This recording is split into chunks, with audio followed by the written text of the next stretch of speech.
So you've done the self-help and you've dipped into some personal development, but now you ask the question, now what? What can you do? Well, if you want to escape the apathy, step right this way. So twice a year, I teach a course called AUTONOMY. It's a 12-week personal development and training course. What people get out of it is multifaceted. There's curriculum, there's exercises, there's camaraderie, you make new friends. There's a whole lot of interesting things. We're going to hear a sample from the course right now, and let's take a look at the value these students are getting.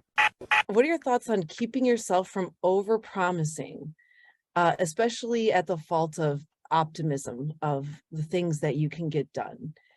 Does that just come from maniacal scheduling, or? It comes from practice, because you're going to overpromise at the beginning, and then you have to learn how to schedule your success, which means saying no to certain things that you otherwise would say yes to, because you didn't know you only had 168 hours. And now you're like, okay, I have to say yes to the things that play into my goals. I have to learn how to say maybe later to some of these other things, then work them in every now and then. You can do an extracurricular, but being able to say no to opportunities that otherwise, like, they're not playing into your goals or what you want to do.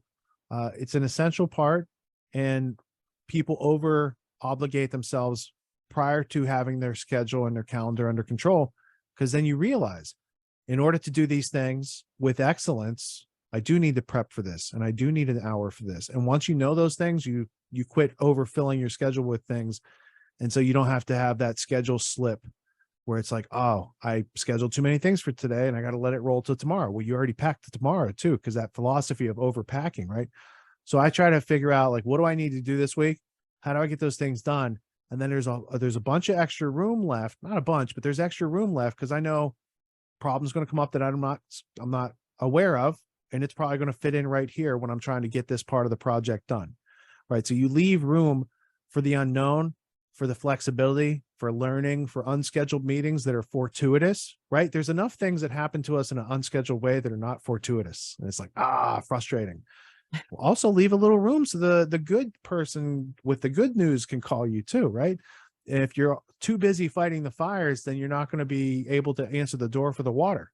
You're like, Right. hey, I got the thing to fight the fire, but you want to answer the door over here because you're too distracted. So just learning how to not over obligate yourself is not something that happens right away. It happens with some failures.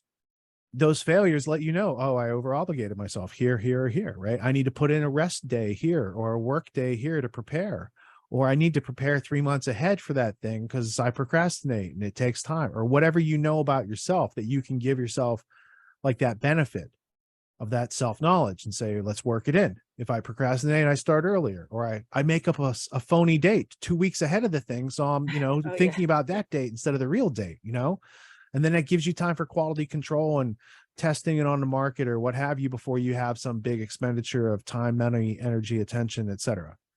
So if you're over obligating yourself, that's a good place to start, but you don't want to stay there. You want to notice that right away and say, how do I take control of this? Part of it is there's probably some people taking up your time and it's not the best use of your time. So saying, I don't have time to talk about that right now, but if it's really important, get on my Calendly for next week and let's discuss it. That takes away 65, 70% of those, because it wasn't serious. It was a time waste thing. It's something they'll look up on their own on Google, where they don't have time to wait till next Wednesday.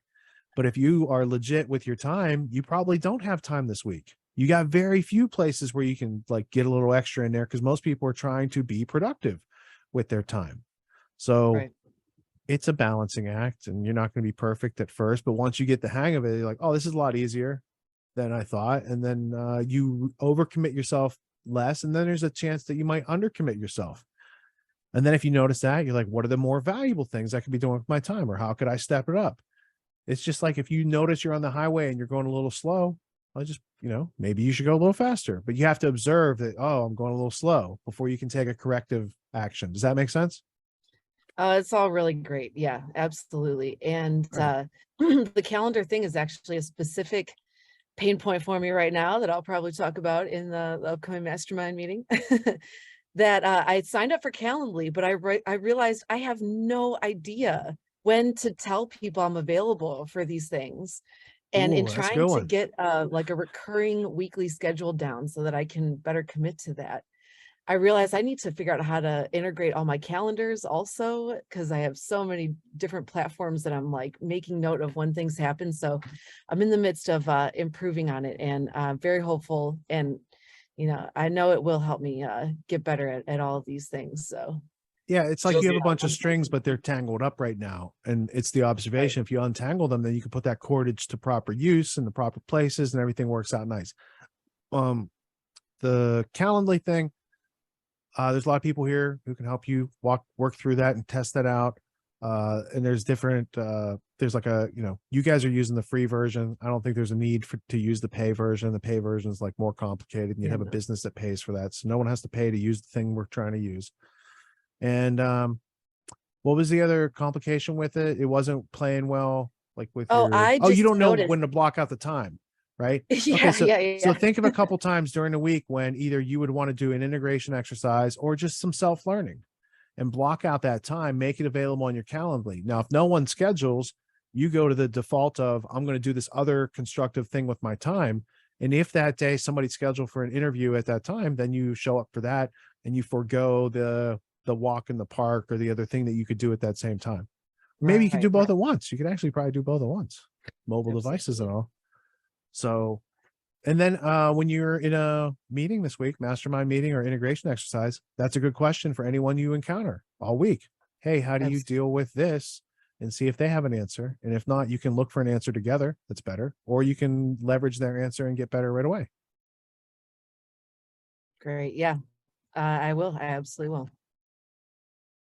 Great Oh, question. Thank you for asking it. yeah, of course. Thanks for your answer. Everyone's doing some kind of self-help these days, and you can find a million self-help courses out there. Most other courses out there are hosting lectures, they're hosting videos, they're maybe even doing Q&As, and these are great starting points to encourage learning. But at AUTONOMY, we believe that hands-on practice is the best way to really lock in what we're learning. There's no better way to gain confidence and mastery than through action. After each lecture, we practice the concepts we've learned with other students, giving and receiving feedback in a non-judgmental environment. The result is mastery of concepts like entrepreneurship, ethical sales, and self-reliance in an environment that directly translates to the real world. Plus, you make connections with other like-minded individuals who are learning right alongside you, and you have a lifetime membership in the community. The AUTONOMY course with Richard Grove equips you with confidence, competence, and courage in a world filled with confusion and noise. You can learn more at getautonomy.info. We'll see you there.